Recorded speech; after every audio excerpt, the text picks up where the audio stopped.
After the divorce with Isabella, she rushed into marrying another man. She thought I was still hung up on our years of love, that I'd crashed the wedding in a scene of emotional chaos. But to her surprise, I never showed up at all because I had already left for another country to become a Doctors Without Borders physician. Only when Isabella realized I had truly moved on did she discover that she could no longer let go of me. Chapter 1. Bright lights illuminated the building of Thompson Corporation. I was slowly escorted out, surrounded by people. "Hey, that car over there must be Chairman Thompson's, right?" I looked up and met a woman, smiling, almond-shaped eyes gleaming like spring blossoms. My heart skipped a beat. I smiled and walked over. She tugged me down and left a kiss at the corner of my lips. The crowd instantly erupted into teasing and envious laughter. "Wow. Isn't Chairman Thompson supposed to be away on a business trip? Can't believe she came to pick Liam up after work, they must be super in love." Obviously. They've known each other since childhood, their bond is unbreakable. Oh right, today's their 5th wedding anniversary, isn't it? Isabella and I were the textbook definition of a power couple in our social circle. At age 11 my parents died in a car accident. Mr. Thompson, who had been comrades in arms with my grandfather, adopted me. At 22 Isabella inherited her family's pharmaceutical company and I joined the company's research division. At 25 Mr. Thompson passed away. On his deathbed, with one last decisive gesture, he arranged our marriage. We had been married for 5 years. Isabella and I always attended public events hand in hand, our words and gestures full of intimacy. Our perfect couple image left no room for malicious gossip or opportunists looking to take advantage. Every anniversary and birthday Isabella would go all out, making her affections known in grand public displays. Everyone envied our storybook romance. Isabella took my arm and waved with a carefree smile, "I'll be taking my man home now." Inside the car, just as I was about to speak, my slightly parted lips were suddenly kissed. I froze. After a moment, when I could breathe again, I frowned and asked, "You? Looks like someone's taking photos," Isabella whispered closely. So that's what it was. I almost misunderstood again. My chest ached faintly and my face grew even more emotionless. Isabella, unaware of anything, started the car in seemingly good spirits. Back at the Thompson residence. "Isabella, Liam, it's been 5 years now, and you're still so loving and steady. When are you going to make me a grandmother?" Sarah asked with a cheerful smile at the dinner table. Beside her, Robert nodded approvingly. "Still a long way off, Mom," Isabella replied casually and naturally. "We're both busy, no rush." My expression remained unchanged, but my fingers tightened slightly around the fork. Everyone thought we were a loving, harmonious couple. Even her parents, Sarah and Robert. But only Isabella and I knew the truth. There wasn't even a hint of romantic love between us. That night I stayed at the Thompson home for the first time in a long while. As I washed my face, Isabella was in the shower. Suddenly the phone she'd left on the counter buzzed. I glanced at it instinctively and froze. "I miss you so much." The contact name, Daniel. My face had gone nearly pale. I stood frozen in place until the sound of running water stopped and her warm, relaxed body leaned toward me.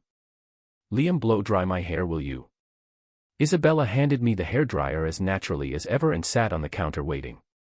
I stood there like a puppet, took it from her and began to move through pure muscle memory. After a long pause I asked in an even tone, "Daniel came back to the country?" The sound of the dryer cut off abruptly. In the mirror I caught the flicker of hesitation in Isabella's eyes. "Yes," she said heavily. My hand almost trembled. I fought to suppress it, even forcing a slight smile. "You two got back together?" In the silence I seemed to hear again Isabella's hoarse and anguished voice from years ago. "He left. He didn't want me, Liam. Why can't he just love me?" Isabella's face took on a trace of wistfulness. For a moment she looked like that same girl from the past, bright-eyed and full of hope, offering all her love to the one she cared about. She shook her head.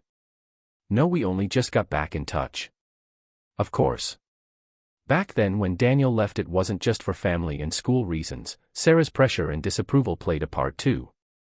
Daniel's father had been caught cheating, a scandal that hit the headlines. Since then, Sarah had always spoken critically of the entire Miller family, claiming their morals were corrupt and the family had no integrity. If they reconnected now, who knew how Sarah might humiliate Daniel again? Isabella had always been bold, never hesitant about going after what she wanted. Except when it came to people she truly cared about. Then she would act with cautious restraint, second-guessing every step. I turned away silently. "Why are you always so calm?" Isabella suddenly asked, looking at my slender back. "What if your Olivia came back? What would you do?" I paused for a moment but didn't answer. Isabella shrugged, somewhat disappointed, and her expression softened again as she picked up her phone. I stood by the window expressionless. My jet-black eyes seemed forever devoid of any emotion. People often said I was like a cold machine, calm, rational, and hopelessly dull. And yet now there was a shimmer in those pupils. The rims of my eyes, even the corners, were visibly red. I silently mouthed a single word: idiot. In the end, you still couldn't let him go. Chapter 2. Oh right. Isabella suddenly remembered something and handed me a bag. Anniversary gift. Inside was the latest luxury brand watch, elegant and high-end. Probably the kind of thing no man could dislike, at least in the eyes of a woman. I forced a polite smile and said thank you, even though I never wore watches like this. Isabella had given me countless similar gifts, every one of them tasteful and impressive. She played the role of a perfect wife almost impeccably. But I knew, when Isabella truly loved someone, it didn't look like this. "I don't even know what he likes anymore," I heard her absent-minded murmur while holding her phone. My lashes trembled ever so slightly. Isabella only ever gets lost in thought like that for one person. Her warmth and generosity were traits of her upbringing and personality. Everyone around her felt warmed by her presence, and it was easy to mistake that warmth as meant only for you. As someone who had lost family and grown up under someone else's roof, I was drawn to that sun-like radiance. I fell in love, naively and deeply. I thought the light that illuminated my bleak youth was mine alone. I had quietly loved her for 10 years. But later I realized that light had shined on me without even knowing it. She would casually gift me an expensive designer watch, yet spend months agonizing over what kind of present Daniel might like. She would take me to the finest restaurants, yet clumsily but sincerely make a homemade bento box for Daniel by hand. She would throw me a lively birthday party, but secretly ride behind Daniel on his motorcycle to the beach to watch a sunrise, just the two of them. When Isabella truly liked someone, she became delicate, cautious, clumsy, and pure. When I realized all of this, I felt pathetic. Yet strangely, I didn't even feel resentment or jealousy. Because even I thought Daniel was amazing. He deserved Isabella's affection, far more than I did. But why now? Right now I'm her legal husband in name and law. Daniel had left her without a word for years.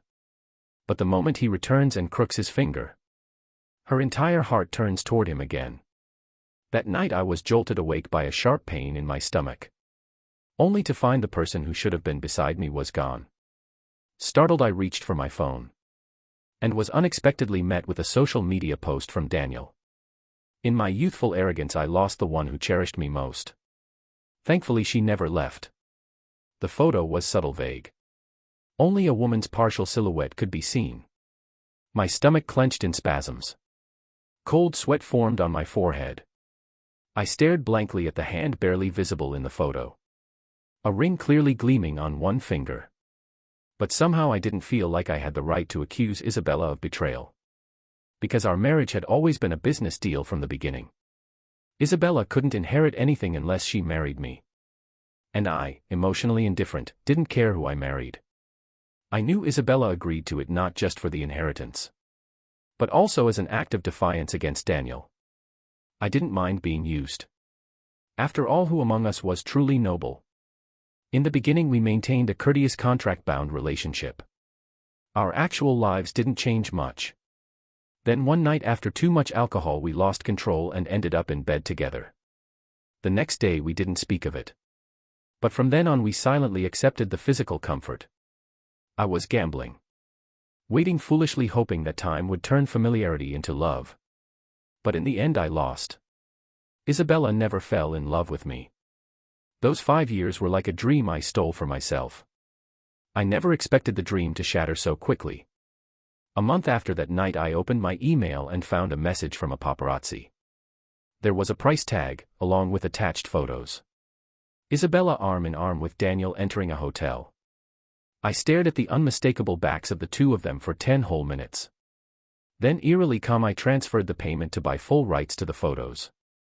The man in the picture was tall and elegant. Even more handsome and poised than when he was a youth. And me? I shifted my gaze to the reflection in the mirror. Disheveled hair from long days in the lab, eyes glued to data, face haggard and exhausted. When are you coming back? I sent the message to the person who claimed to be on a business trip. It took hours to get a reply. Not sure, things are kind of busy lately. There was no need to lie, really. I stared at the message bubble and thought Isabella could have just said it directly. That she'd reconnected with Daniel. That the spark between them had reignited. That she still loved him after all. We could have had a calm discussion and just gotten the divorce over with. My vision blurred for a second, then quickly cleared. I didn't have the right to hold on to anything. Leaving the lab, I didn't want to return to an empty house, so I wandered aimlessly along the streets. Suddenly someone tapped my shoulder. Liam, long time no see. Under the streetlight stood a woman gentle as moonlight. I blinked in surprise before recognizing her. Olivia. Back in high school, Olivia had also been one of the campus stars. But unlike the others, she didn't come from a wealthy or powerful family. On the contrary, she was a scholarship student from a humble background. Yet she was beautiful, kind-hearted, and exceptionally capable. She was just as well liked as the rich kids. But in Isabella's eyes, Olivia had one more identity, the girl I had a crush on. Chapter 3. Seated at the restaurant, I suddenly recalled all the matchmaking mess Isabella had caused under the guise of being helpful, and felt oddly uneasy. It's been a while. When did you get back? I smiled and asked her. Back then, Olivia and I had been fairly close. But once she joined Doctors Without Borders, our contact gradually faded, until it vanished altogether. Now, after years of experience abroad, Olivia looked steadier, more composed. Yet her presence remained just as warm. Just taking a short break, she replied gently. Came home to rest for a bit. We quickly fell into an easy rhythm, catching up on all that had happened over the years. I listened as she told stories of disaster zones and rescue missions across the world, becoming more and more absorbed. Liam, Olivia looked at me carefully, weighing her words. Have you ever thought about joining us? I froze. Back then, one of the main reasons Olivia and I became close was because of our similar backgrounds. Her parents, both Doctors Without Borders, had died in conflict zones. My mother, as it happened, had been their classmate in med school. I had once had ideals. Beliefs. But I'd also had attachments and selfishness. So even when Olivia mentioned this to me years ago, I'd only listened, never dared to act. But now, that image from my inbox surfaced again, Isabella and Daniel pressed Southwest intimately close. Maybe soon there wouldn't be anything left tying me down. A few days later, Olivia sent over brochures and application materials. I sat in my study quietly reading them. Suddenly the door opened. I calmly switched the screen without missing a beat. It was Isabella. She wore her usual relaxed smile, but something about it seemed off. What are you up to? She walked closer as she spoke, the scent of alcohol drifting with her. I wasn't ready to tell Isabella anything about this. So I deflected casually, reading reports. Have you been drinking? My tone wasn't particularly friendly. But Isabella just let out a soft laugh. Then draped herself over me like a sleepy cat. Warm touches began to trail across my shoulder and neck. I shivered instinctively and raised my hand to gently push her away. I want to. Her slurred words spilled out between breaths, and those glistening eyes locked onto mine, dazed, seductive. Who do you want? Me. Or Daniel? Logic told me I should stop. But under her gaze, my hand, once ready to resist, slowly lost all strength. I couldn't resist Isabella. I never could. After years as a married couple, our bodies knew each other too well, too intimately. Sweat trickled down my forehead, and in the haze I vaguely heard Isabella say something. The photo. Want to know what it is? My brows furrowed. Voice hoarse, I asked, what? I met her eyes, and suddenly sobered up completely. Because in the middle of this act her gaze was strangely calm. Deep. Without a word she picked up her phone, tapped a few times and turned the screen toward me. The heated air turned cold. I stared at the image. A candid photo of me and Olivia. My eyes blinked slowly. When did you reconnect with her? Why didn't you tell me? Isabella's chest felt tight, like something was pressing down on it. In the photo Liam smiled, so warm, so gentle. A kind of expression she'd never seen directed at herself. They looked so close. So natural together. Had it been going on all this time? I shifted my gaze from the screen to her face. Isabella still wore her usual easy smile. But I clearly caught the subtle trace of displeasure behind it. For a brief second I almost believed she was jealous. Then I laughed internally. It wasn't jealousy, just wounded pride. She'd been caught off guard, exposed. There was no way it was anything more. I lay back down, suddenly feeling drained and powerless. Isabella's voice took on the faintest note of confrontation. Don't you have anything to, Daniel? I cut her off. My gaze fixed on the woman who fell instantly silent. I have photos of you and Daniel too. You two are back together. Congratulations. Chapter 4. A flicker of panic and guilt flashed across Isabella's face. I grabbed some clothes and stood up, heading toward the bathroom.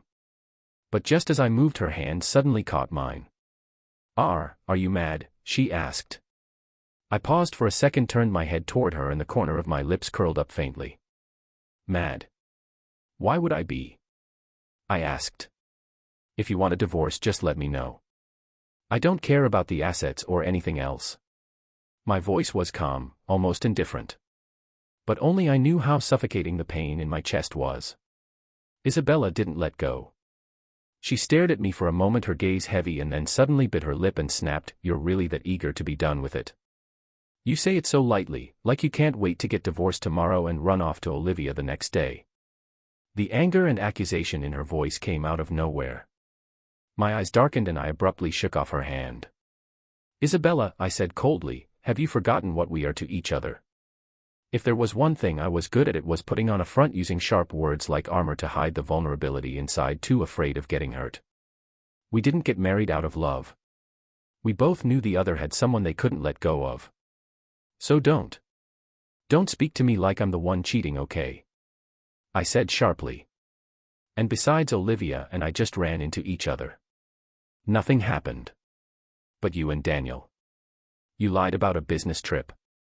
Checked into a hotel with him.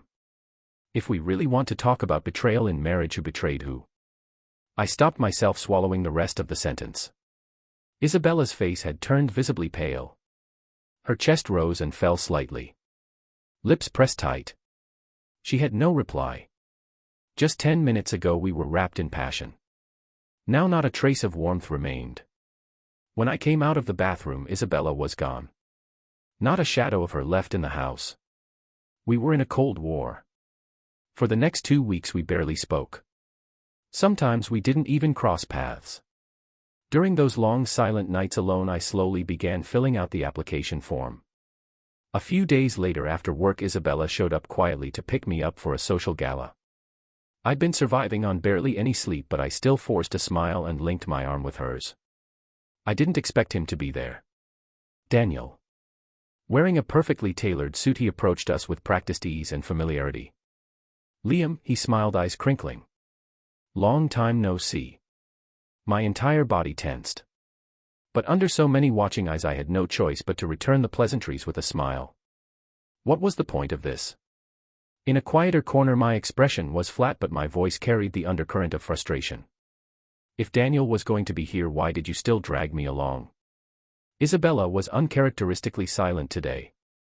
Her dark eyes stared at me without blinking, impossible to read. Why not? She replied calmly. I thought you two got along pretty well. I had no response. I had a gut feeling something was off with Isabella, but I couldn't pinpoint exactly why, and I had no way to refute what she said. After a long silence, I turned away and left her with just one sentence: whatever. I just don't want people getting the wrong idea and gossiping. I sat for a while in the lounge, splashed some water on my face, and walked out after calming myself down. My leather shoes made no sound as they sank into the carpet. At the end of the corridor, two figures were entangled. As I got closer, the low rustle of intimate whispers reached my ears, impossible to ignore. My brain stalled for a moment. Without thinking, I just walked straight toward them. The sight of Isabella and Daniel kissing passionately hit me head-on. It was the first time I had seen them being this intimate with my own eyes. Isabella had her back to me, wrapped in his arms, her head tilting back again and again as she kissed him, only to be forcefully held in place by his hand at the back of her neck. That position, I knew it all too well. It was Isabella's favorite way to be kissed.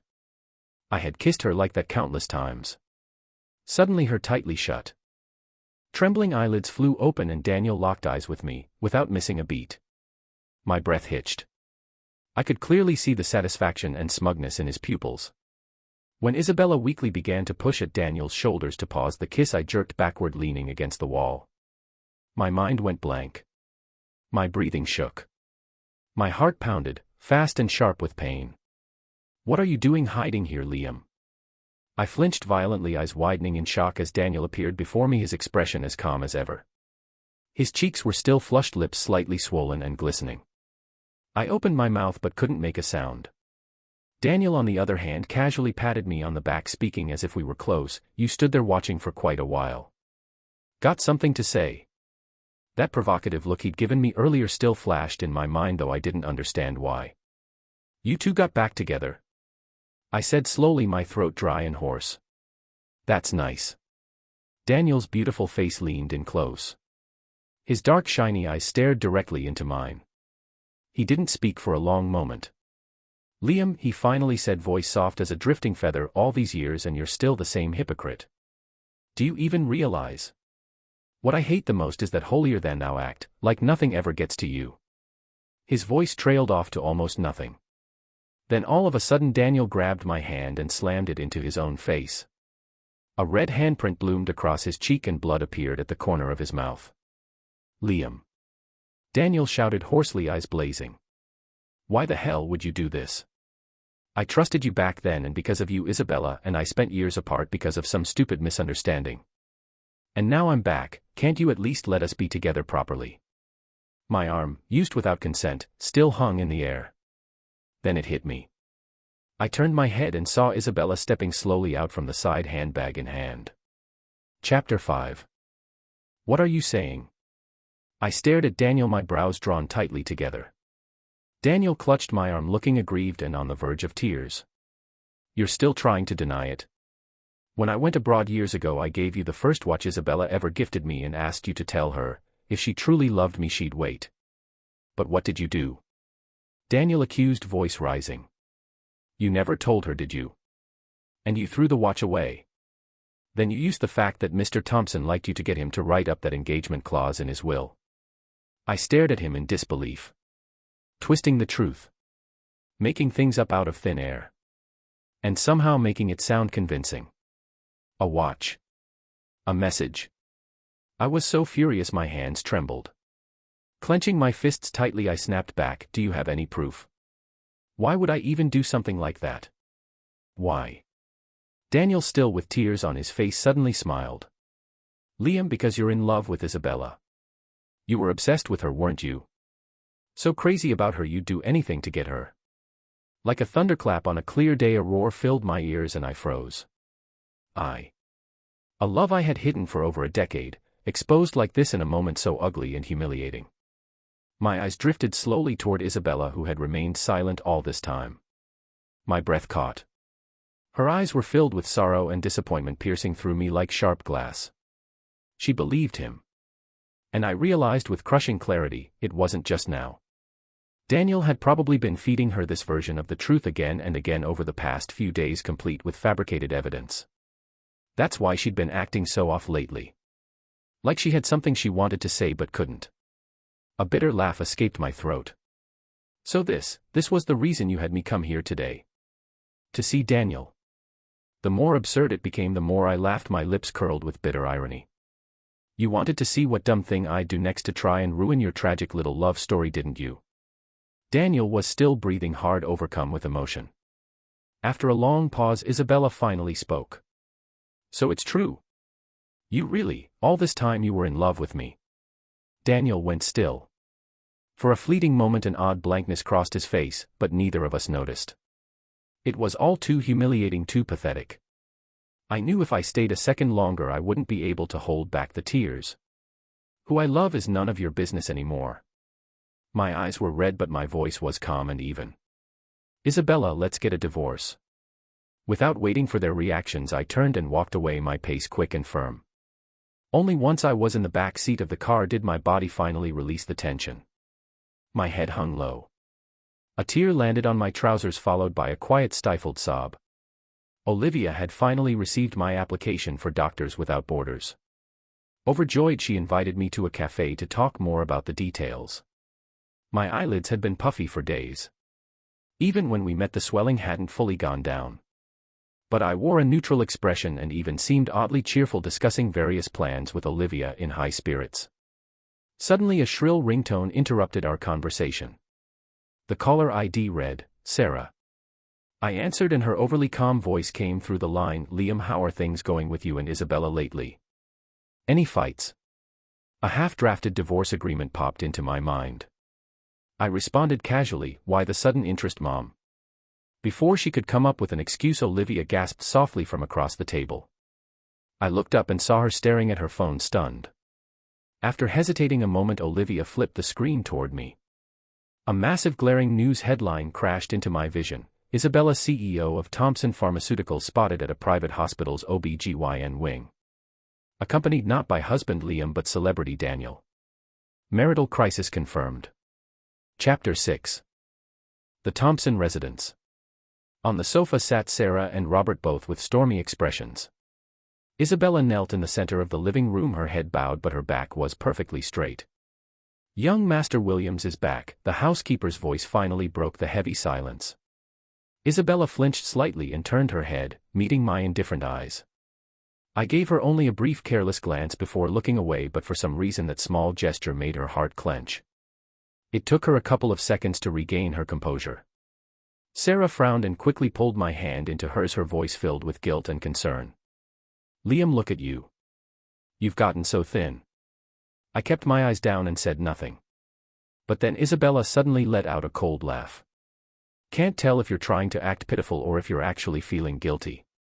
She spoke quietly, soft enough that only I standing close could hear the full extent of her sarcasm. I gave no reaction, only clenched my jaw tighter. Sarah hadn't caught the words, but she had seen her daughter's contemptuous expression, and it was enough to make her face darken with anger. "What are you muttering about now?" she snapped. "After making a mess with that punk from the Miller family, do you still have any regard for us, or for your own reputation?" Robert quickly reached out to calm his wife and said grimly, "Isabella, your mother and I already had the press suppress the news. And you're going to end it with that Miller boy. Now. I don't care what's in your belly, it could be a damn mutt, we're not acknowledging it." Isabella's face turned pale with rage. Her parents' tone was dripping with disdain and it infuriated her. "I'm pregnant. That's a fact you can't erase." Her voice trembled with restrained fury. "We've already lost so many years. I wronged him once, I won't hurt him again." Her words were firm and absolute. She would protect Daniel no matter the cost, even in his absence. "What about Liam?" Sarah shouted, her voice sharp. Though I had remained silent the entire time, I could feel Isabella's gaze boring into my back. Slowly I turned my head. Isabella looked at me under lowered lashes and for a moment couldn't help but think, he really had lost weight. Was it because he felt guilty now that the truth had come out? Or was it because he still resented her and Daniel? Because he hadn't truly let go? She tried hard to read something from my blank expression, but my eyes were as still and lifeless as stagnant water, and that only made her feel more restless. So she stared into those eyes and said deliberately, one word at a time, "I've made up my mind. From now on I'll only be with the one I love." My lashes fluttered rapidly. A glimmer of pain impossible to suppress cracked through my pupils. Isabella caught it, sharp and unmistakable. And in that flash she felt a twisted sense of satisfaction, but also unexpectedly a tinge of discomfort. "Utter nonsense!" Sarah exploded. "Dad. Mom." I finally spoke, my voice calm and level. I turned my head and paused for 2 seconds, then suddenly bent down on both knees. Gasps filled the room. Isabella stared in shock at my thin kneeling figure. Then she heard my voice, cold and detached. Isabella and I have already discussed it. We're getting a divorce. The room fell into a stunned silence. Isabella opened her mouth but only managed a broken whisper, Liam, what kind of stunt are you pulling now? Sarah was nearly in tears, panicked. Liam, I understand you're upset. But divorce, this is too far. We can still, Aunt Sarah. That word, aunt, not mom, hit her like a slap. Her eyes widened in disbelief. And Isabella, still looking at my back, suddenly felt an ache tightening in her chest. But she couldn't figure out why. Chapter 7. My face was pale, but I knelt with a straight back and spoke calmly. All these years I've never forgotten how much I owe the Thompson family for raising me. I'm truly grateful. Even after Isabella and I divorce, I'll still visit you often. There's no love between Isabella and me. We're not right for each other. Now that Daniel is back, just let them be together. I gave a small laugh. Didn't you always say, Aunt Sarah, how much you wanted to be a grandmother?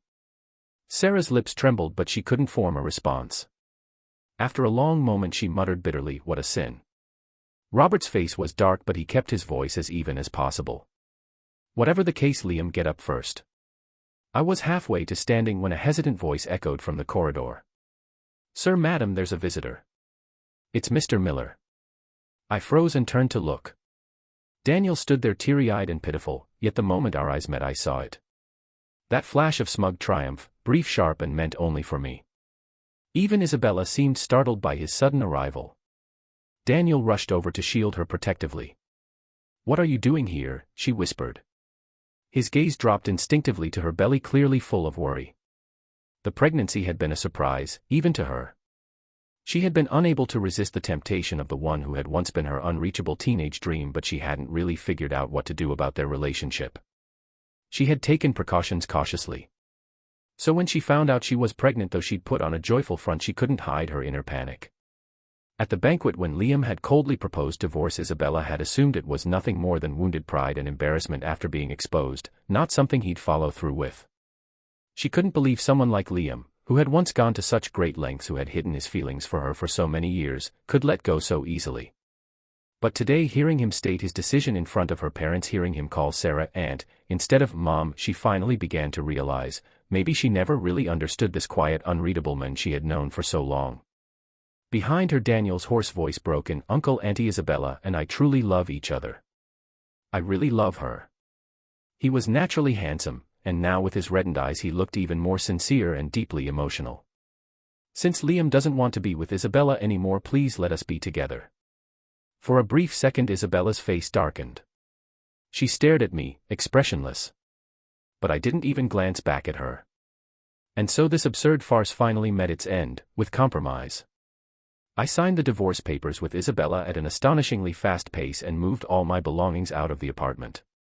Isabella, for some reason, grew oddly competitive. Seeing how businesslike and cold I acted, she said nothing. She didn't even flinch when on the very last day I was packing she openly brought Daniel to move in. I don't like that painting, Daniel said, surveying the apartment and stroking his chin.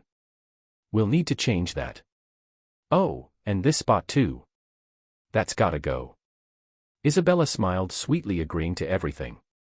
I looked at the happy couple and couldn't help but curve my lips into a faint smirk. This apartment's layout and decor, we had once designed it together, every detail. But now none of it meant anything anymore. I rolled my suitcase out the door alone, leaving behind their saccharine affection and grating laughter. Soon after, Isabella and I were standing outside the Civil Affairs Bureau, each holding a freshly issued divorce certificate. Isabella stared at the thin booklet in her hand, dazed. It was as if only now the reality sank in, we were truly over. From now on, not even friends. I, on the other hand, casually slipped mine into my bag, gave her a slight nod and turned to leave, without hesitation. Chapter 8. Wait. Before my brain even fully processed what was happening, Isabella's voice called out to stop me. I turned around and paused, offering my ex-wife the last bit of my patience. She stood there stiffly for a long while, as if struggling to find her words. Finally she blurted out, When did you start having feelings for me? I was caught off guard for a moment. My brows drew together briefly, then relaxed as I let out a soft humorless laugh. What difference would that make to you now? I replied flatly. Would knowing add some spice to your love life going forward? Isabella's face froze, a flash of irritation crossing it. Was that necessary? If we're being honest, weren't you the one who wronged both me and Daniel? I was silent for a long beat. Then let out a soft chuckle, without offering a single word in return. I adjusted the strap on my watch and made no move to stay. If I sent you an invitation to the wedding, would you come? Isabella suddenly shouted toward my back, her voice oddly loud and uncertain. But by the time I pulled away in my car, she had received no answer. 3 months later. Capital Airport. Wearing simple clothes and no makeup, I pushed my luggage through the crowd, scanning my surroundings. Over here, Liam. A calm, soft-spoken woman waved at me. I instantly smiled and walked toward her. Olivia patted my shoulder with a teasing grin. Nervous? You ready for this?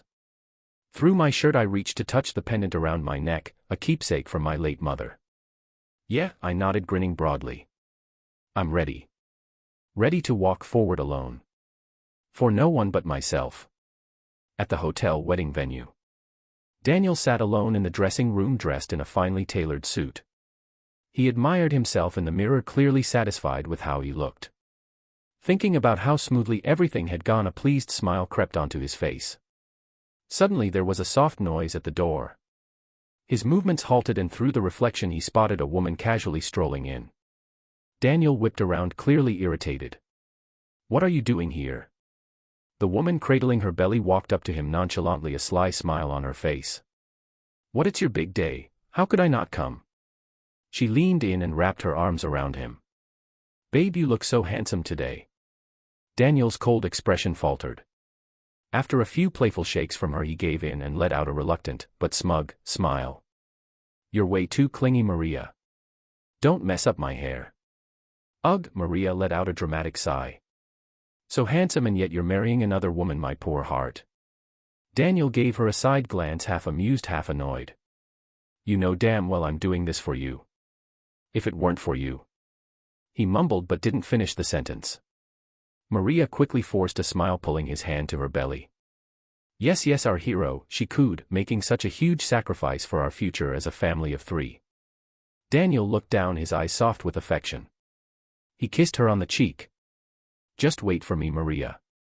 Meanwhile, in the main wedding hall. Dressed in her wedding gown, Isabella stood quietly off to the side, her gaze drifting across the decor. She seemed distracted, but her eyes kept flicking back to the entrance again and again. As if she were waiting for someone. Well, well, what's the bride doing hiding out here all alone? A playful voice broke through the silence. It was Sophia, Isabella's longtime best friend. She wrapped an arm around Isabella's shoulder, following her gaze toward the doors. Let me guess, Sophia said with an annoyingly teasing smile, don't tell me you're waiting for someone. She leaned in closer. Could it be our dear Liam? Isabella's expression didn't change. She shot Sophia a sideways glance but didn't respond. Sophia had been a heartbreaker since they were kids, falling for one guy after another. Her relationships never lasted more than 3 months. Back in high school she'd even had a fleeting crush on Liam. One time they were all hanging out together and Sophia had a little too much to drink. Her mouth got ahead of her brain. Just look at Liam, all clean-cut and proper in that boring school uniform. Honestly, I've never played with that type before. Just wait, you guys, watch me, smack. Her words were cut short as she crashed onto the table, knocking over a bunch of bottles, groaning. FCK, Isabella. What the hell? Young and delicate as she looked, Isabella stood there with an ice-cold expression. The slap she'd just delivered had left her fingers flushed and trembling with restrained fury. Her breathing was sharp and uneven. Let me make this clear, Sophia, she said, her voice cutting. Don't touch Liam. With that she turned and stormed off, ignoring any idea of friendship. Still sitting on the floor, Sophia rubbed her face with a wince. I was just joking. I didn't do anything, she shouted after her. What is it with you? Isn't loving Daniel enough? You want Liam too, Princess Thompson? Now, years later, the memory suddenly replayed itself in Sophia's mind. She clicked her tongue. Back then Isabella had been so head over heels for Daniel everyone thought they'd end up together for sure. But just like that, she turned around and married Liam instead. And while close friends knew Mr. Thompson had probably arranged some of it over time, the couple had seemed genuinely affectionate. Even outsiders began to believe they had fallen in love for real. Who could have seen this coming? Daniel returned and suddenly everything flipped. "Man, you really went all in," Sophia sighed. "Divorced fast, remarried even faster. Got back together with your teenage dream, and now a baby on the way. You're moving at like 800x speed." Isabella didn't respond for a long time. Then she said quietly, "My love life isn't yours to comment on, Miss Kim." All right. Sophia wasn't offended. She just shrugged. "As long as you don't regret it and Liam's heart's not broken, then hey, happy ending for everyone. Nothing for me to complain about. No regrets. No heartbreak." Suddenly Isabella's mind flashed back to Liam's indifferent eyes. That distant silhouette as he walked away. She couldn't help herself. She pulled out her phone and opened a chat window. "Where are you? Are you really not coming?" But all the way until the last guest left and the wedding was over. Not a single word came back. Chapter 9. Liam. Over here. I was standing in the modest hospital cafeteria, tray in hand, scanning the room when I spotted Olivia waving at me. Smiling, I made my way over, only to notice someone unfamiliar sitting beside her. "Ahem, allow me to introduce you to," Olivia said, gesturing with her open palm. "This is Dr. Williams, Liam. Just joined us recently and already showing outstanding skill. And this," she added, patting the woman next to her on the shoulder, "is an old friend of ours, a war correspondent, Hannah." Hannah smiled warmly. "Nice to meet you, Dr. Williams." I nodded politely in return, not thinking too much of it. But instinctively my eyes swept over her. In a place ravaged by conflict, even the most refined souls inevitably take on a rough edge. I myself hadn't washed my hair in days and had just resigned to wearing a cap. I'd come straight from multiple surgeries, my eyes puffy, my face worn out. But Hannah carried an oddly serene presence. Her clothes were tidy and crisp, her movements unhurried and composed. Probably some rich young lady here to experience life, I thought absent-mindedly as I shoved a mouthful of food into my mouth. Then again, even if the Emperor himself showed up, it wouldn't matter to me. "Dr. Williams."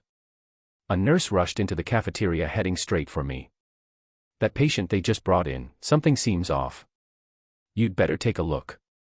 I immediately swallowed a few more bites and replied, "Got it. I'll head out first," I said, quickly nodding as I grabbed my tray and made a fast exit. The two women watched me leave, my figure all business and purpose. Olivia turned her gaze back, grinning mischievously. "Wow. Looks like he has zero recollection of you." Hannah didn't look away until Liam had fully disappeared. Her tone was calm, unaffected. "That's normal. We never really interacted directly anyway." Olivia smirked. "Never interacted, sure, but that didn't stop you from pining for him all these years. You came back from overseas, heard he joined up, and suddenly made such an effort to tidy yourself up just to make a good impression." Hannah had no response. She just took a sip of water in silence. Today might have been the first time Liam met her. But for Hannah, her impression of him had been sealed 4 years ago. Back then she wasn't yet a war correspondent. Just a restless spirit roaming the world with her camera capturing everything that spoke to her. She had made a rare trip back home only to be dragged by her mother to attend a formal banquet. Hannah rarely wore gowns and felt awkward, constantly adjusting the tight fabric around her waist as she leaned idly to the side. Then suddenly, her gaze froze. Not far away stood a man, handsome, quiet, with a natural, unassuming elegance. His eyelids drooped with fatigue. He looked hungry but clearly had no appetite. He was nibbling listlessly at a piece of cake. Strangely, the restless irritation that had been building up inside Hannah completely melted away in that moment. It was like a spring breeze had brushed gently past her chest, soothing her agitation. Her fingers twitched, itching to lift a camera to capture that fleeting image. But of course she hadn't brought one. Instead, she simply lifted her hands and formed a frame with her fingers. She didn't really mix with people in his circle, so she searched her memory for who he might be, but nothing came to mind.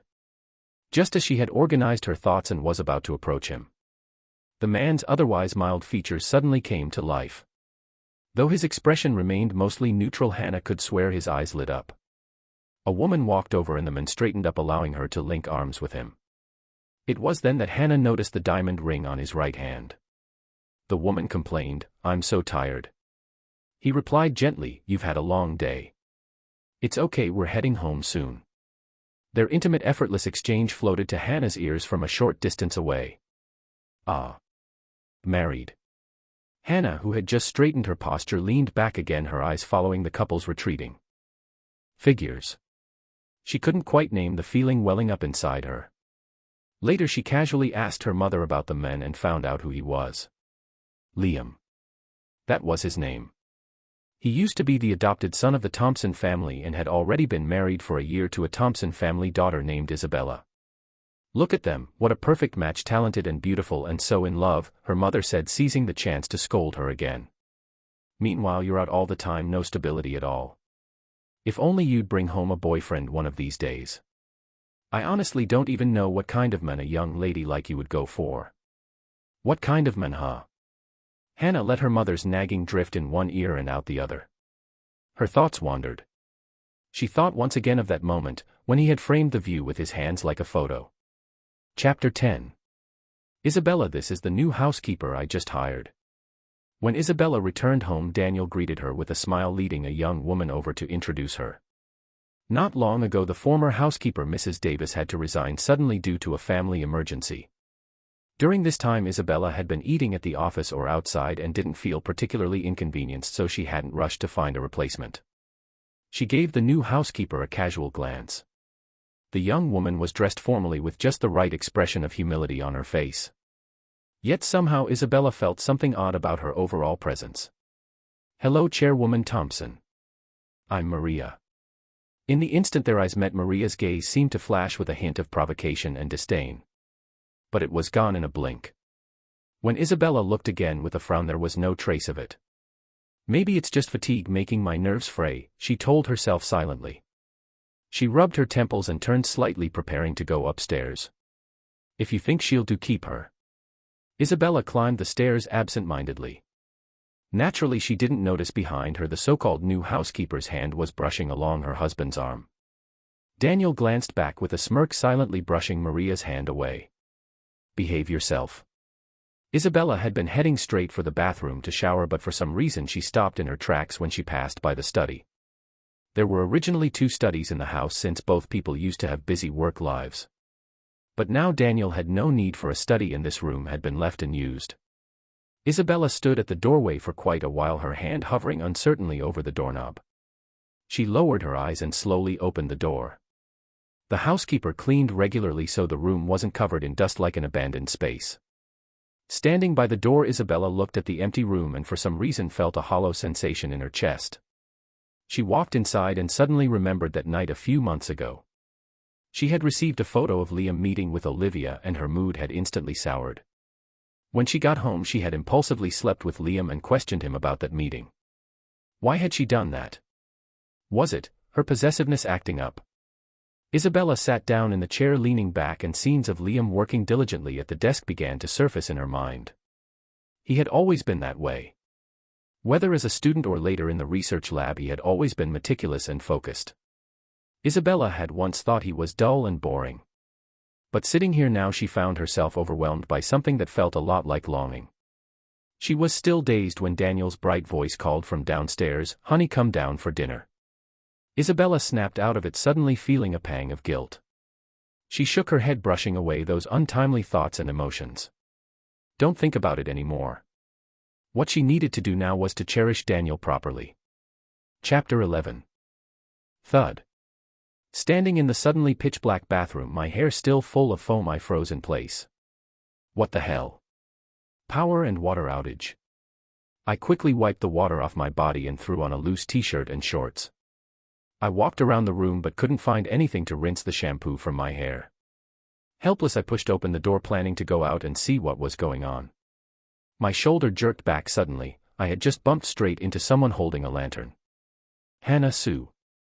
The woman looked startled too by the door opening so suddenly. After a pause she replied, "That's me." She explained there was an issue with the main switch. I wasn't sure if you were affected too, so I came to check. My room's pretty close to yours. She tilted her head and pointed, just over there. I followed her gesture, nodded in understanding. Ah, okay. Thanks. For some reason Hannah suddenly lowered her gaze and fell silent. As I looked down slightly into her eyes, I found myself randomly thinking they were actually quite beautiful. Suddenly something cold dripped down my shoulder, a clump of foam falling from my hair. Ah, I said awkwardly, brushing at my head. The water went out while I was washing my hair, so, yeah. Maybe I imagined it, but Hannah's lips curled slightly as if she were trying not to laugh. She said gently, there's a lake out back. The water there's fairly clean. You can make do with that. Under the silent night sky, the only sound was the soft splashing of water. Hannah stood on the grass with the lantern, her back to the lake. She lowered her eyes, quietly listening to the sounds behind her, feeling an inexplicable nervousness. Why aren't you saying anything? I stood in the lake looking at her slim silhouette. Let's chat a bit. Hannah paused for a moment, then asked thoughtfully, why did you come here? Olivia told me you used to work in a lab. I've heard about some of your research. It's impressive, she added sincerely. Maybe it was the bright stars or the soft night breeze, but something in me relaxed. Her rare openness put me at ease. I've actually always wanted to come. My mom, she used to talk about this dream all the time. When she mentioned her classmates and friends, it was always with admiration. But she gave it up, for me and my dad. As I poured water over myself, I murmured almost absent-mindedly, I gave it up too. For a time I buried that dream completely. Hannah listened quietly, then suddenly blurted out, was it because of someone you loved? The moment she said it, she regretted it and quickly tried to take it back. Sorry, I didn't mean to, it's okay. I was slightly taken aback but not angry. I even smiled. You're not wrong. That's exactly why. Did Olivia tell you? Yeah, I was married before. I only came here after the divorce. It had been a long time since I'd last thought of Isabella. Now that her name had come up, I was surprised by the calm I felt inside. No heartbreak, no turmoil, just a faint, unavoidable sense of wistfulness. Hannah's voice was soft. Why did you two divorce? Because she didn't love me. Behind me the sound of water stirred and slow footsteps approached. I came out of the lake with a towel draped over my head, still dripping slightly. Hannah froze, instinctively turning away. But then she seemed to realize something and quickly turned back. Ah, sorry. Pfft. I couldn't help laughing. For some reason she seemed kind of adorably awkward. It's not like I'm naked or anything. You don't have to be that cautious. Hannah tugged awkwardly at her earlobe, her ears slightly red with heat. After a couple of seconds of silence, she brought the topic back up. What you said earlier, what did you mean? Exactly what it sounded like. Our marriage was a bit complicated, I explained as I dried my hair. Basically, it wasn't mutual love. She had someone else she cared about. Hannah's gaze unconsciously dropped to a droplet of water on my neck. It clung there a moment before slowly tracing down my skin and disappearing into my collarbone. But you did like her, didn't you? Was it painful? I looked down as if thinking it over, then smiled. Whether I liked her or not, I guess it doesn't matter all that much. Either way, it passes eventually. I draped the towel around my neck and tilted my head back, eyes reflecting the sky. While there are so many stars tonight, they're beautiful. Hannah only glanced up briefly before her eyes returned to me. She looked at my tilted profile and softly responded with a quiet mm. Suddenly I felt something settle on my shoulders. I turned my head and blinked in surprise, my hands automatically catching the towel now draped over me. Hannah's delicate face was close, her ears clearly flushed red.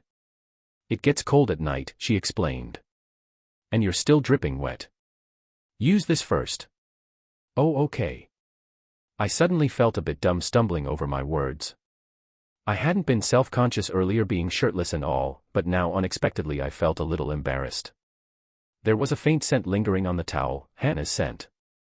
We walked back to the house in comfortable silence. At the door we stood still for a moment, looking at each other across the small space between us. Good night. We spoke in unison. Chapter 12. Top floor of the Thompson Corporation. Isabella was working at her desk when a sudden sharp pain stabbed through her lower abdomen. Just then Sarah walked in and let out a terrified scream. Isabella.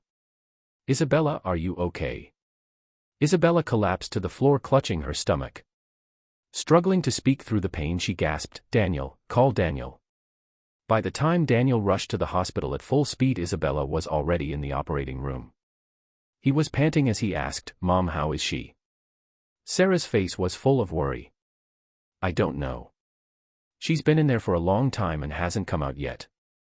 You have no idea. If I hadn't gone to the office today, who knows what would have happened to her. Her eyes were red and brimming with tears, clearly still shaken. The moment I opened the door, Isabella was already lying on the carpet and there was blood everywhere. At her words, Daniel's brow twitched, anxiety flashing across his face as he stared at the glowing red light above the operating room door. Suddenly Sarah seemed to think of something and turned to him sharply, her voice rising in anger. And you? Where the hell were you? It's so late, why did it take you this long to get here? Guilt flickered briefly across Daniel's face, but he quickly tried to explain. I was busy, Mom, really. If I'd known something like this would happen, I would have never left Isabella alone, not for a second. No one knew how long they waited outside the operating room. At last the red light went off. The doctor emerged drenched in sweat, pulling down his mask. Congratulations, mother and daughter are both safe. In that instant everyone let out a breath of relief. Sarah clutched her chest and leaned weakly against Robert, murmuring over and over, thank goodness, thank goodness. Daniel's heart was racing uncontrollably. In the hospital room, Isabella lay on the bed, pale and fragile as if she could be blown away by the faintest breeze. Daniel sat by her side, gently brushing her delicate face with his fingertips. Suddenly her long lashes trembled. Slowly she opened her eyes. You're awake. Daniel stood up at once, his voice gentle and low. The anesthesia must have worn off and waves of pain came rushing back in. Isabella frowned slightly, unable to hold back her reaction.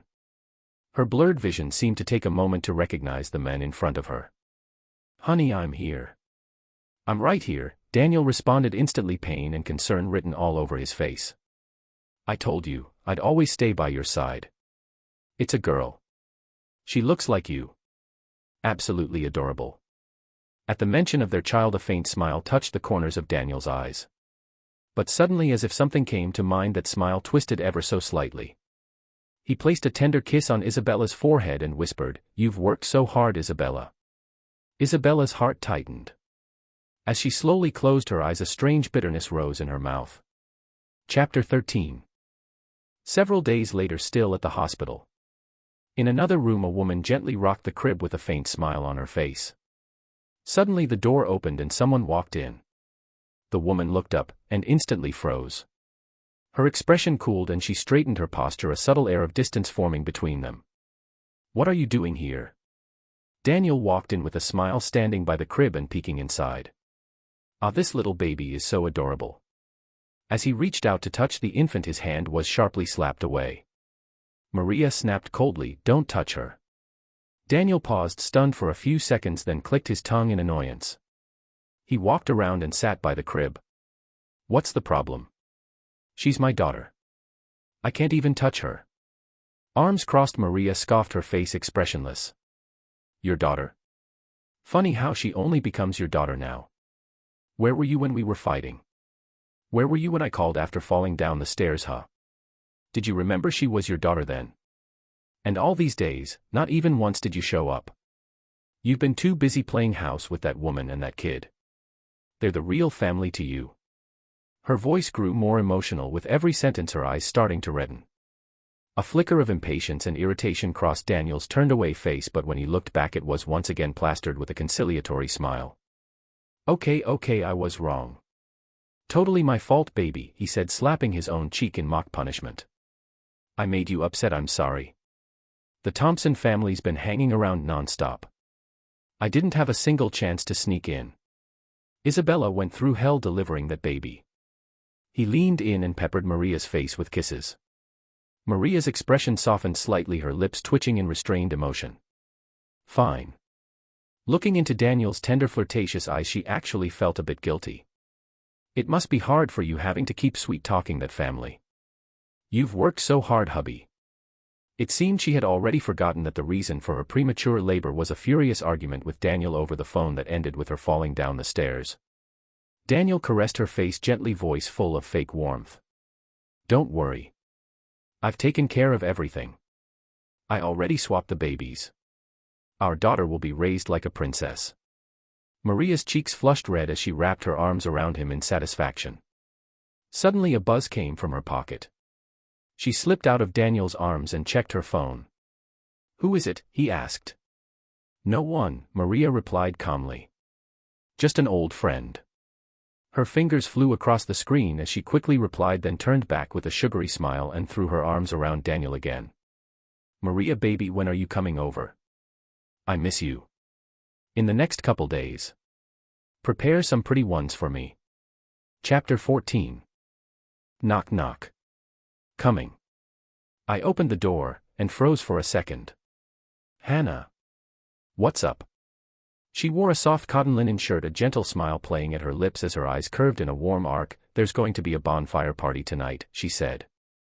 It's hosted by the locals. It's your first time here during one, want to go?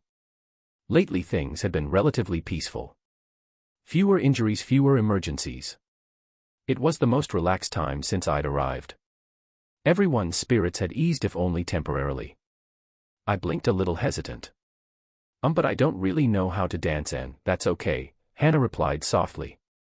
You can just enjoy the atmosphere. We locked eyes for a moment, and in hers I caught a flicker of anticipation, maybe even nervousness. My heart skipped a beat. My gaze wavered. Well, all right then. I pulled out a patterned shirt from the wardrobe. It was a gift from Maria at a local market and I'd never worn it before. To be honest, it wasn't really my style. I'd always been reserved, low-key, not someone who suited this sort of thing. But staring at the shirt in my hands, I made up my mind. Nightfall. Bonfire. Music. Olivia leaned casually against a chipped table, a beer in hand. She cast a sideways glance at the woman beside her and smirked. You look nervous. Hannah stiffly denied it. Why would I be nervous? Is Liam coming? You invited him yourself, Olivia teased, looping an arm around her friend's neck. I swear the vibe between you two has changed recently. Don't tell me your wish is finally coming true. Is there something you're not telling me?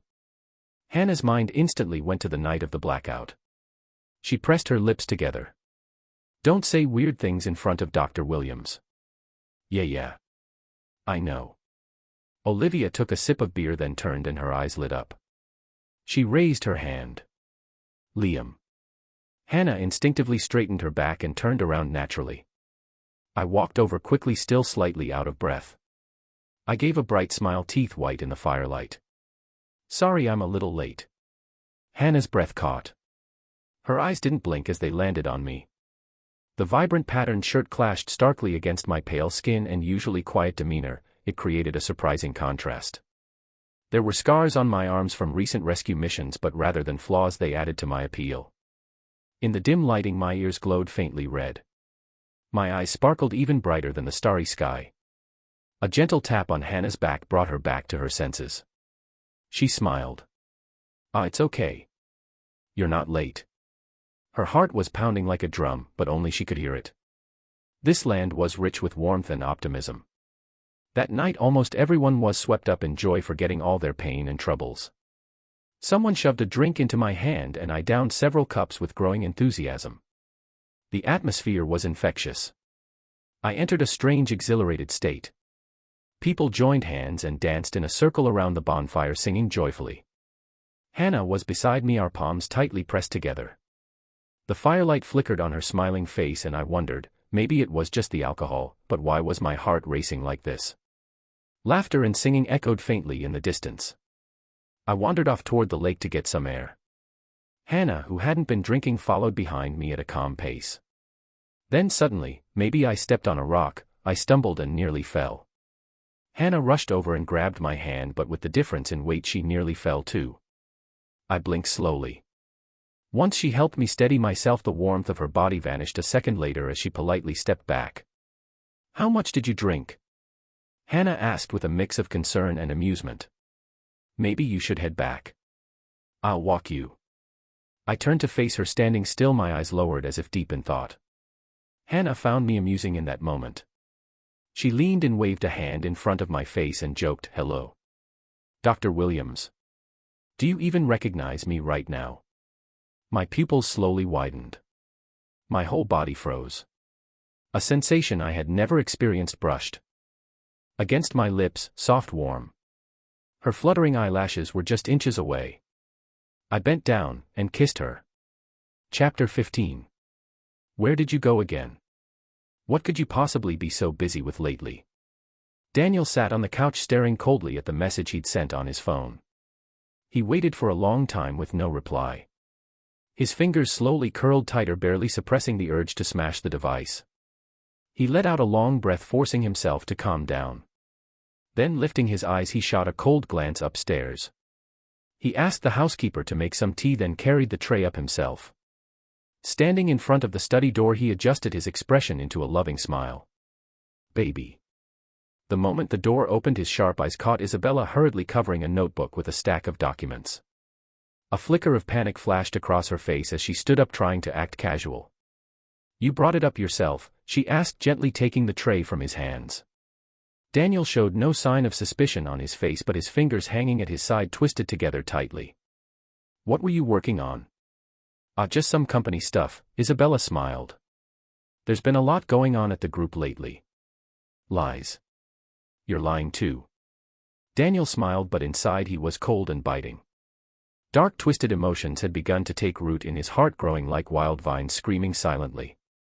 Isabella patted his shoulder, joking as she nudged him to turn around. "Go to bed early, you don't need to wait up for me." The study door shut again. Isabella let out a quiet sigh. She sat back down and moved the papers, revealing the diary underneath. Liam's diary. She had brought it back last week after a short visit to the Thompson estate. Isabella didn't even know how it had happened. One moment she was just visiting, and the next she found herself standing in front of Liam's old bedroom. She had pushed the door open. Inside, the room was just like it had been during his university days. Most things were still there, placed neatly in their original spots, though there hadn't been much to begin with. That was when she'd stumbled upon one of his old high school notebooks. She had taken it like a thief. Her rational mind screamed that she shouldn't look. Even if Liam had done wrong, even if their ending had been ugly, this was still a violation of his privacy. She knew all that. But she still couldn't stop herself. The longer she stayed out of contact with Liam, the more often he crept into her thoughts. The more she found herself wanting to understand what he was really thinking. It was ironic. After knowing him for most of her life, she was only now realizing she might have never truly known his inner world. In the diary, Liam had written, "I don't even know when I started liking Isabella. But I think she's like the sun. Isabella likes Daniel. That kind of hurts, but I guess it's not surprising. I just hope they're happy. Isabella thinks something's going on between Olivia and me, and I didn't deny it. Maybe I let her believe that on purpose. That way she'd never guess the truth, that it's her I actually like." He had really liked her. Silently. For a very long time. That was the clearest, rawest impression Isabella took from the diary. His feelings had been pure, quiet, and rational. That was the way Liam had loved her. Could someone who had loved her like that really have done the things Daniel had accused him of? The question crept unbidden into her mind. Yet she still couldn't bring herself to doubt Daniel's word. Not even a little. Where is he now? Is he doing okay? And somewhere far from her thoughts, the owner of that diary, completely unaware, was sinking into a brand new storm of troubles. Chapter 16. Liam. Dr. Williams. Liam. Ah. I snapped back to my senses. What's going on? I was telling you there's a new virus outbreak in the disaster zone, Olivia said with an exasperated frown. Where were you just now? You've been completely out of it. I pressed my lips together and gave an apologetic shake of the head. But my mind kept replaying the night of the bonfire. Even though it had been a week. Every time I thought about it, I wanted to collapse from embarrassment and scream into the void. How could I get drunk and force a kiss on someone? Unfortunately, I hadn't blacked out. I remembered everything clearly the next morning, the memories flashing through my mind as I brushed my teeth. In a split second I had blushed from head to toe. Since then I'd been actively avoiding Hannah. I didn't even have the courage to see how she had reacted, or what she might be thinking. Olivia glanced at me, mumbling to herself, "You and Hannah have been acting really weird lately." Both of us stayed silent, continuing to eat with our thoughts miles away. Then, chaos. A nurse came running over, panting, her face filled with panic. "Sue, reporter Sue. Something's happened to her. She might have been infected with the virus." By the time Olivia and I got there, Hannah had already been locked inside an isolation chamber waiting for the test results. The room had a transparent wall. You could clearly see Hannah sitting on the bed, staring off into space, looking a little bored. Olivia rushed off to the lab to track the test. I stood alone in front of the glass, my mind blank. Hannah, who had been looking around the room casually, suddenly turned her head as if sensing something, and locked eyes with me. She froze for a second, then immediately got up and walked over. I had no idea what kind of expression I was wearing. But Hannah looked up at me through the glass, her gaze filled with calm and a trace of helpless reassurance. Her lips moved. She was saying something. My limbs were stiff, my reactions slow. It took me a moment of watching her mouth move before I understood. "I'm fine. Don't cry. Don't cry." Was I crying? I blinked in confusion. My vision blurred for a second, then cleared again. No tears had actually fallen, but my eyes were red, so red they looked like they could bleed. Hannah had been photographing in a high-risk zone and got caught up in a dispute during which she was accidentally scratched by an infected person. She'd responded quickly and calmly, informing the doctors and cooperating fully as they rushed her to the hospital. Hannah had always been carefree, used to uncertainty and danger. Life and death didn't weigh heavily on her. When she realized she might have contracted a deadly virus, she had a brief moment of panic, but it passed quickly. She had chosen to come to a chaotic war zone. Risk was part of the deal. If she got infected, then so be it, at least her case might help modern medicine advance. But it wasn't until she saw Liam's helpless face pressed against the glass that fear truly took root in her. If she really was positive, if she truly didn't make it out alive, this man, would he be sad? After all, they had kissed, Hannah thought half-jokingly, though it was only because he was drunk. But still, she really didn't want to see Liam cry. The two of them stared at each other in silence, each unsure of what the other was thinking. Suddenly I lifted my hand and gently pressed it against the glass, fingers slightly curled. Hannah blinked in surprise, then slowly raised her own hand, placing it directly across from mine. It was as if we were holding hands through the barrier. My lips, pale from tension, parted. I leaned close to the glass and said one word at a time, "Hannah, when the results come out, no matter what they are, I have something I want to tell you." I spoke loudly so from inside the isolation chamber Hannah could vaguely make out the sound. She stood frozen for a moment, her heart suddenly racing. I didn't stay long.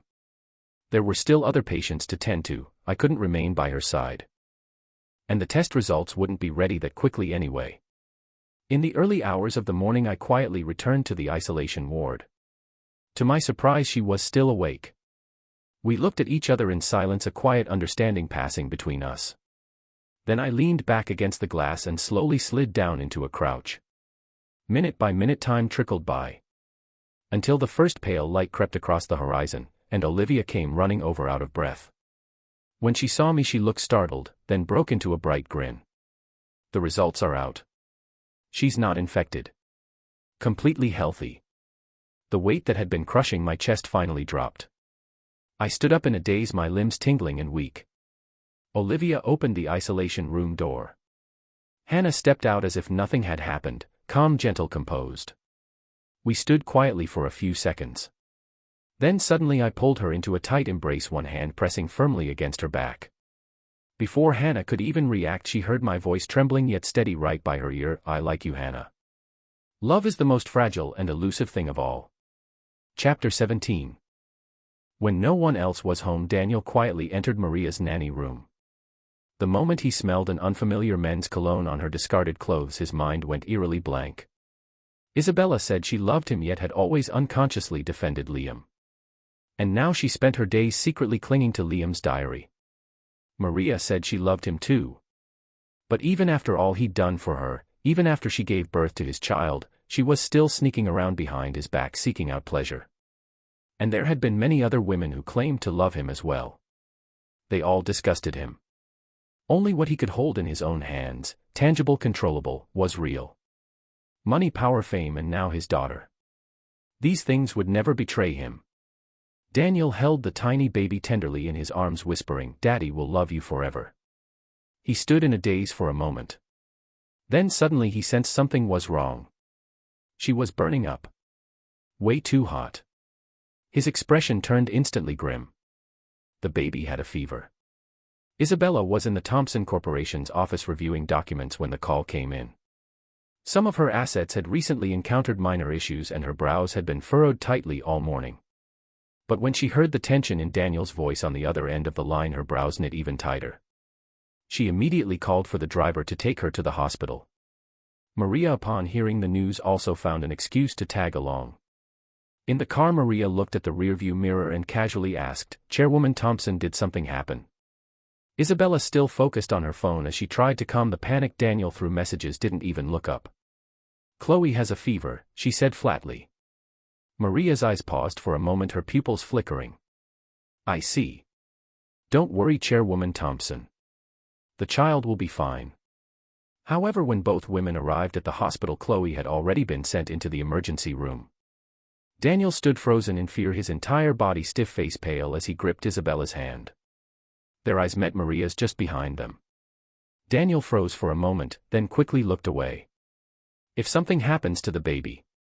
If something happens to Chloe. I really won't be able to live with it." His voice was hoarse with despair. Isabella gently patted his shoulder and back, doing her best to stay composed.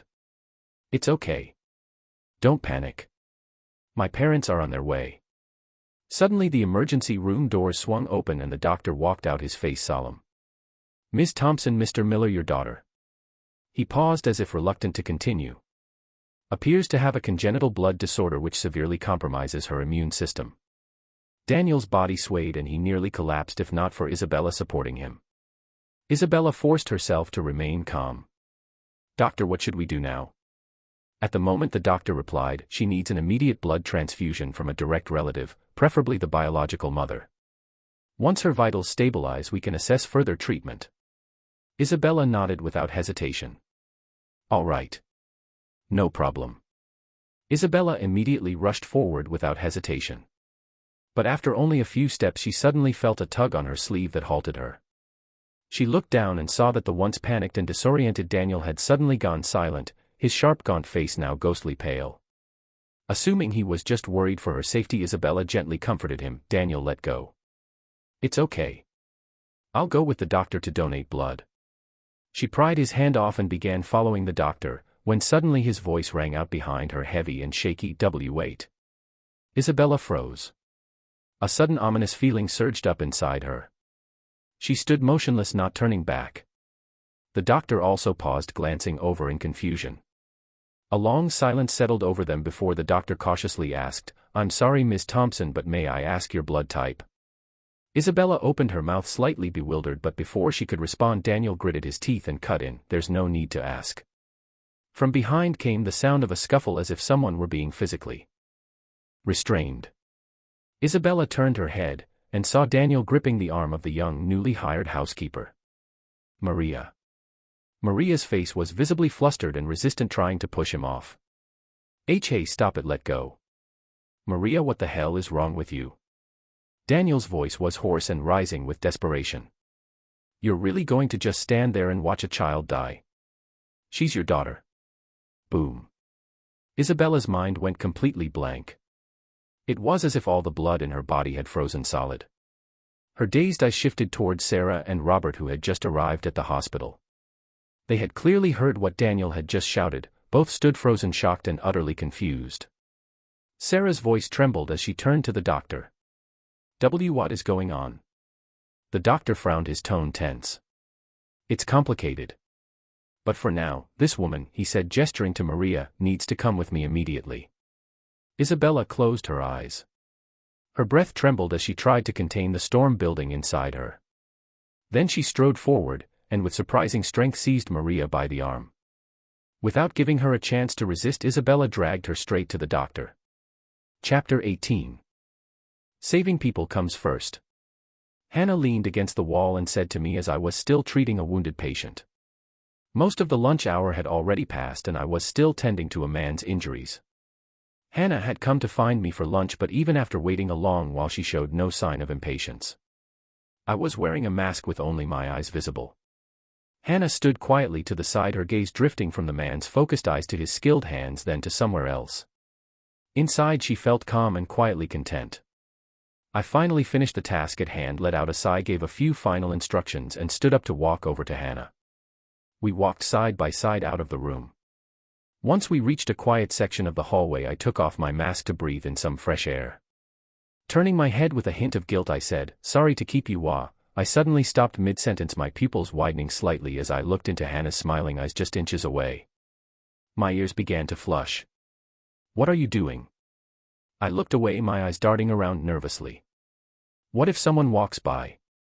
"I already checked. No one's here." Hannah chuckled and ruffled my hair. "Dr. Williams, you did great. Thank you, my boyfriend." When Isabella and I parted ways, I never thought I'd be able to fall for someone again. Let alone have the courage to take someone's hand first. But life is unpredictable. You meet someone, and it just happens. The moment I hugged Hannah, she held me just as tightly. In that instant, my anxious, uneasy heart suddenly felt calm. This wasn't some thrill of a heightened situation. It was something real. Genuine feelings. We understood each other without speaking. Like survivors of some emotional storm, we held each other for a long time, until a quiet voice broke the moment. "You know I'm still here." Olivia stood with her arms crossed, feeling like she was radiating awkwardness. But when she locked eyes with her two friends, she couldn't help but smile. People have this mysterious sixth sense sometimes. And she just knew these two were meant to be. They just met a little late. But even now, it was still just right. Because of their personalities and pasts, Liam and Hannah, who together were nearing 70 years old, had only just started dating. Yet there was none of that over-the-top romance. Instead, there was a kind of quiet awkwardness. And a gentle steadiness. Hannah stood silently outside the patient room, waiting for me to finish, like a girl back in school waiting for the one she liked to get out of class. Sometimes in fleeting moments I'd recall the way Isabella used to wait for me at the classroom door to walk home together. Back then I always pretended to be calm while secretly thrilled on the inside. Now when I remember those times, I feel nothing really. Maybe just a nostalgic sigh for youth.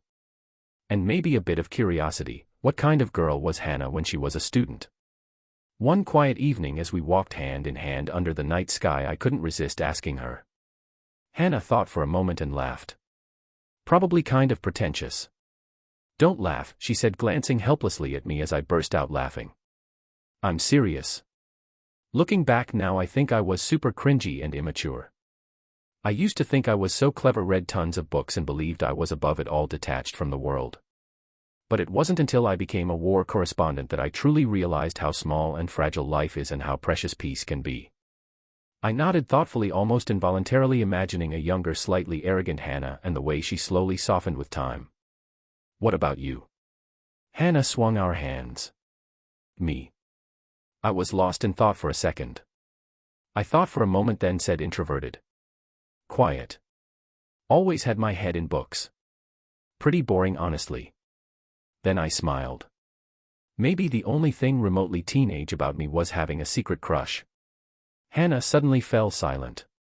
"What?" "Jealous." I tilted my head and teased her. "I really don't feel anything anymore," I said softly. "No love, no hate. It's all gone. People really do change. No one stays stuck in one place forever." Hannah suddenly stopped walking and tugged me back when I absent-mindedly took a few more steps. She slipped a red thread bracelet off her wrist and quietly fastened it around mine. Eyes lowered, her movements gentle. "My family gave me this when they found out I was going to be a war correspondent," she said. "They said it was for protection." I was stunned for a second and instinctively reached to take it off. Hannah pressed my hand down firmly, her voice soft but unwavering. "Don't take it off. I want you to have it. Liam, I can't promise how far we'll go, how long we'll last. But right now I'm being a little selfish, a little willful. I just hope you won't forget me. That you won't stop feeling something for me, anything at all. I looked up at the woman in front of me, so serious and sincere, and my heart beat wildly in my chest. I've always been the rational, composed type. But in that moment that night, a thought echoed quietly in my mind that I wanted to be with this woman for the rest of my life. Chapter 19. At the cafe downstairs from the hospital, Isabella and Daniel sat facing each other. One stared down at the table. The other looked out the window. Neither of them spoke for a long time. Chloe had finally been transferred out of the ICU after several days. Her condition was stable now. And so Isabella and Daniel finally had time. Time to lay everything out. Isabella hadn't had a full night's sleep in days. Dark circles shadowed her eyes, bloodshot and weary. Her face looked utterly worn out. I've been going through my assets these past few days. Isabella suddenly looked up at Daniel, breaking the heavy silence. Daniel's long eyelashes trembled. His already pale face turned even whiter. There are a lot of strange gaps. Missing funds. Hidden transactions. She blinked slowly, exhaustion heavy in her voice. If I hadn't deliberately gone looking, I probably wouldn't have noticed. She paused for 2 seconds. It was you, wasn't it? You gave it all to her, Maria. Even just saying that name made Isabella's breath catch painfully in her chest. Why did you do it? Why? That was the one question that had haunted her through countless sleepless nights and still made no sense. Daniel's lips pressed into a thin line. His profile looked cold and stubborn. He slowly turned his head to meet Isabella's eyes. His lips moved slightly. Because I hate you, Isabella. I really deeply hate you. Daniel suddenly laughed. You keep saying you love me, but did you ever really see me? Do you even know what kind of person I actually am? You just projected your own emotions onto someone who fit your fantasy.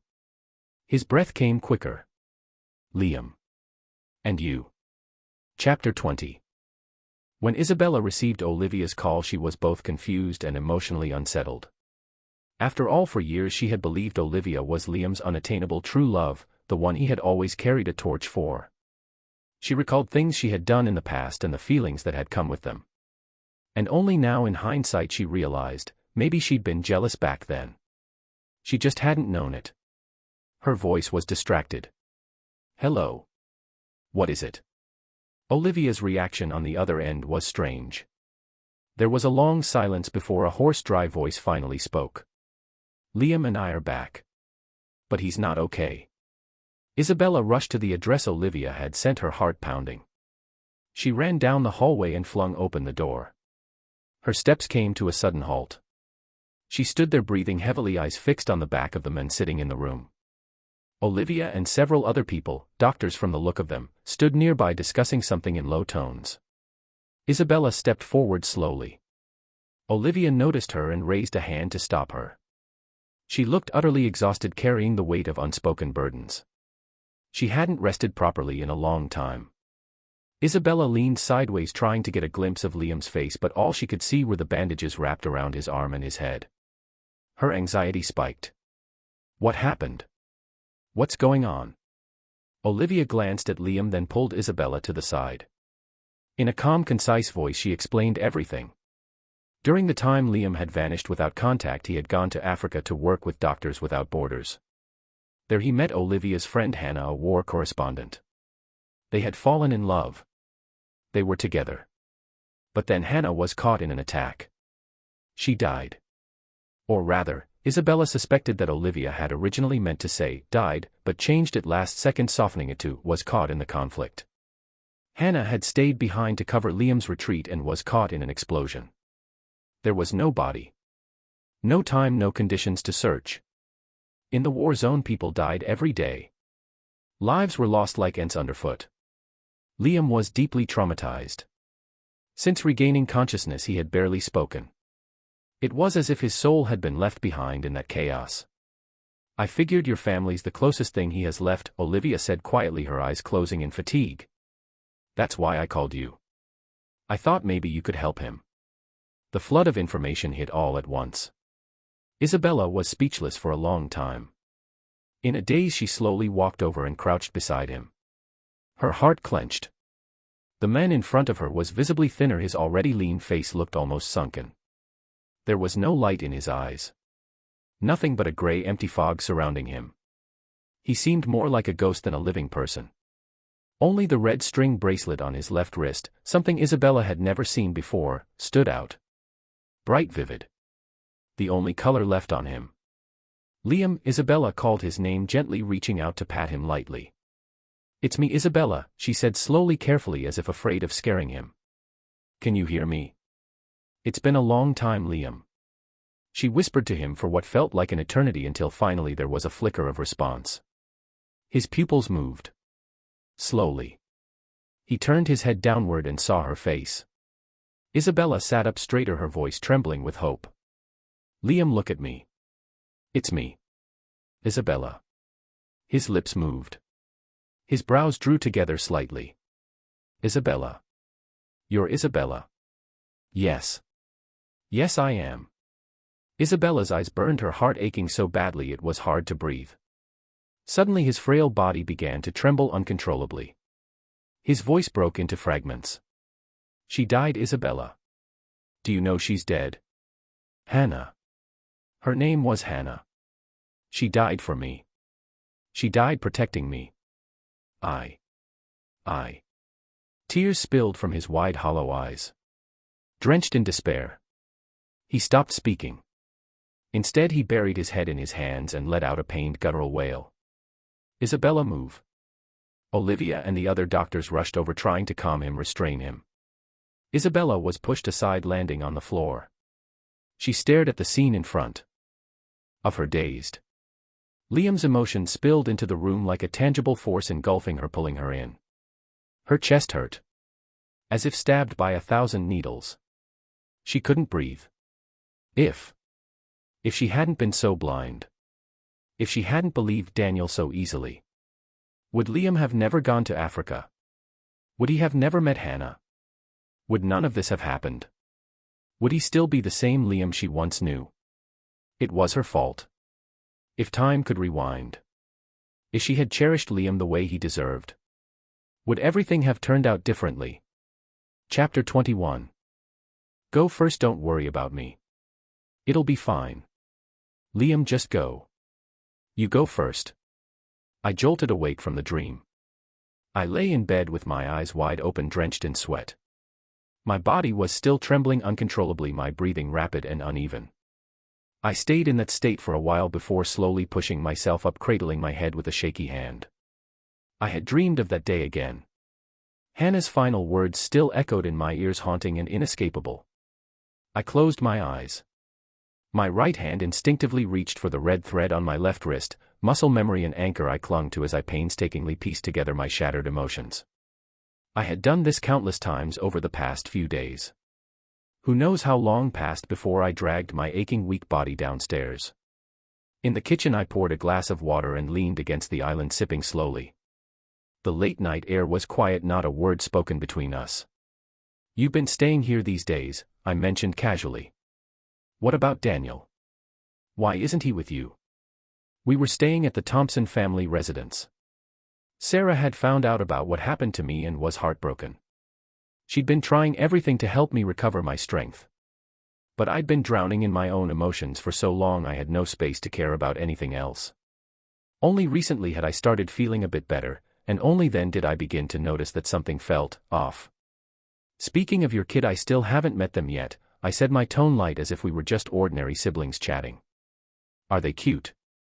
Isabella was strangely silent for a long time. Then out of nowhere she said, "Very cute. But they're not my child." I froze, not quite understanding what she meant. As I set the glass down on the counter with a soft clink, Isabella's eyes momentarily lost focus. She slowly began to explain. I listened quietly as she told me what had happened during this time, and the truth behind it all. A complicated mix of emotions stirred in me. Absurdity. Resignation. Or maybe just the dull indifference of someone uninvolved. "We're getting the paperwork done in a few days," Isabella said with her head lowered. As for the child, he's Daniel's of course. But the kid's sick and I'll do my best to pull strings and find resources to help treat him. That's all. I tilted my head back and drained the last sip of water in my glass, nodding without emotion. Sounds good. Well, Liam. Just as I turned to leave, my wrist was suddenly grabbed by a forceful hand. I didn't react. Isabella clung to my arm, refusing to let go. She was clearly panicked, her words stumbling out. I'm sorry. For how I treated you back then. I really am. I know I was stupid and slow to realize what mattered, but I've finally seen it now. I've changed. I swear. Can we start over? Could you, maybe still love me again? Her palm pressed against my skin, feeling the protruding bones. It broke her heart, how Liam was still so thin, so worn out. She truly wanted to treat him well now to make up for all those lost years. I didn't shake Isabella off, nor did I speak for a long time. We just stood there in that posture for who knows how long. At last I spoke. Isabella, the first, accept your apology. But, let's not. Isabella's emotions plunged again, stunned as she watched me turn away.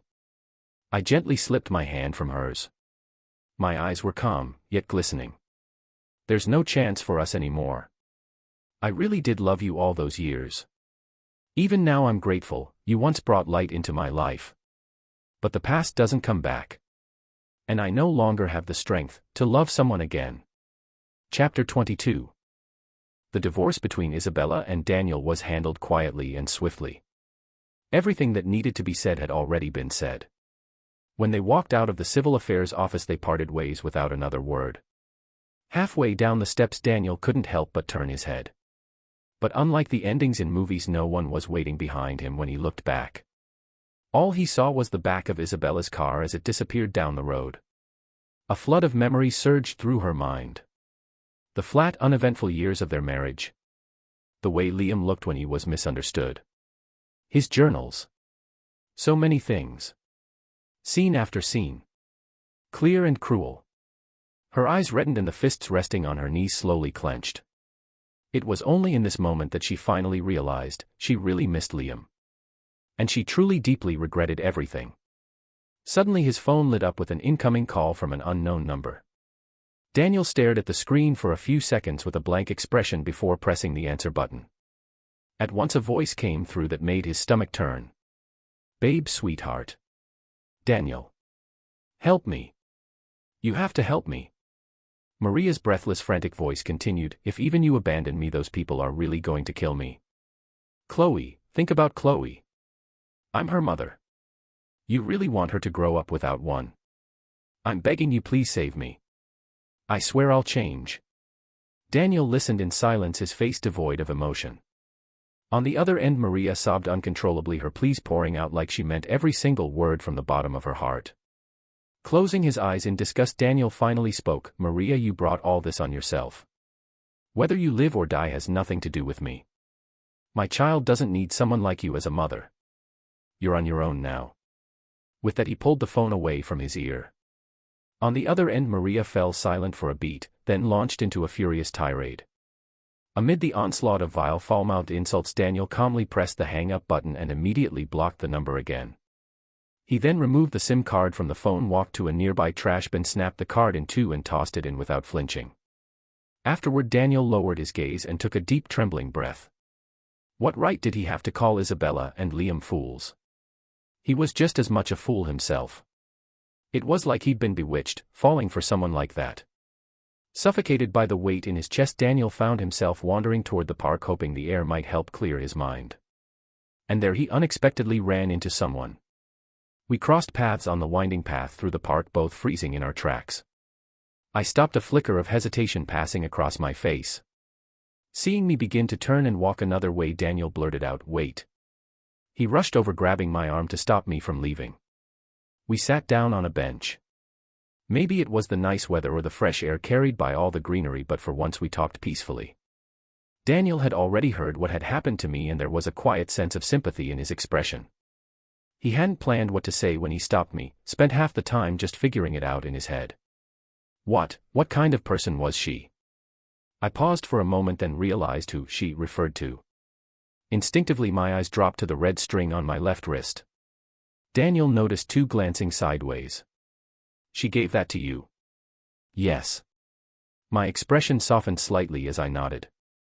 As if suddenly caught in memories, or maybe just searching for the right words, I stared into space for a long while before I spoke again. She was someone who made you feel safe. Someone who made you believe in courage and hope again. Honestly, I don't even know how to describe her exactly. Just that I loved her very much. And I miss her. My voice grew softer as the words trailed off, the ending barely audible.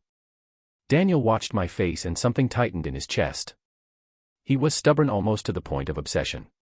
He had never regretted his choices because they were his to make. But right now he couldn't stop himself from asking, "Do you blame me? If it hadn't been for me, maybe you and Isabella could have." I seemed surprised by his question. Then I actually gave a faint laugh and shook my head. I don't think like that. Even without you, Isabella and I might not have ended well. Who can say for sure? I murmured, without you I never would have had the chance to explore my own beliefs. I wouldn't have met her. And I never once regretted meeting her. Daniel's throat felt dry. The words, "I'm sorry," hovered on his lips, but in the end they never came out. I tilted my head back, looking up at the maze of tree branches overhead. Sunlight filtered through the gaps so bright it made me squint. And then I said softly, "I never regret anything." She was the red thread around my wrist, until it became my lifeblood. And she's been with me ever since. Chapter 23. 2 years flew by in the blink of an eye. During that time I carried my backpack and traveled to many corners of the world. My beard grew long, then was shaved short. My clothes went from t-shirts to heavy down jackets. The only thing that never changed was the red thread on my wrist. It never once left me. Strangely, it never wore down or faded.